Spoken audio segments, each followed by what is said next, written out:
Bon, pendant ce temps-là, on parlait au Real Madrid, c'est la crise, pas de titre cette saison, Benoît. Bagarre entre joueurs et hier, une conférence de presse lunaire, vous nous dites, du président. Oui, conférence de presse surprise en fin d'après-midi. Les journalistes qui ont été priés de se présenter au centre d'entraînement du Real Madrid sans que l'ordre du jour ne leur avait été envoyé. Florentino Pérez, 79 ans, qui a d'emblée annoncé une nouvelle élection à laquelle il va se présenter. Et c'est pas facile de se présenter à la tête du Real. Vous devez remplir plusieurs critères. Les conditions sont très restrictives. Vous devez être de nationalité espagnole.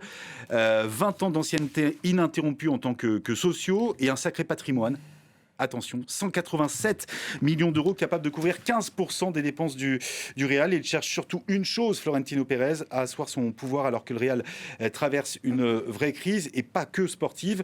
Pendant plus d'une heure, visiblement agacé dans une posture victimaire, il a fustigé un courant qui veut détruire le Real, émanant notamment de certains journalistes. Il est en poste au Real Madrid depuis 26 ans, hormis 3 ans entre 2006 et 2009.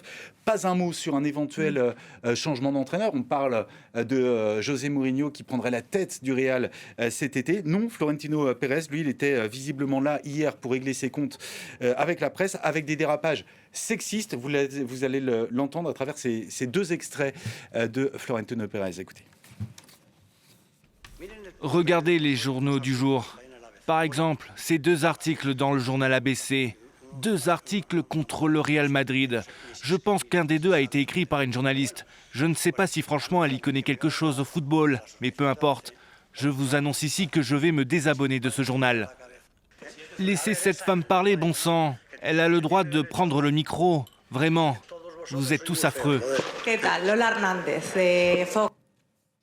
Florentino Pérez qui prend quasiment l'accent de Donald Trump pour s'adresser donc aux journalistes. En tout cas, l'été s'annonce brûlant du côté du Real.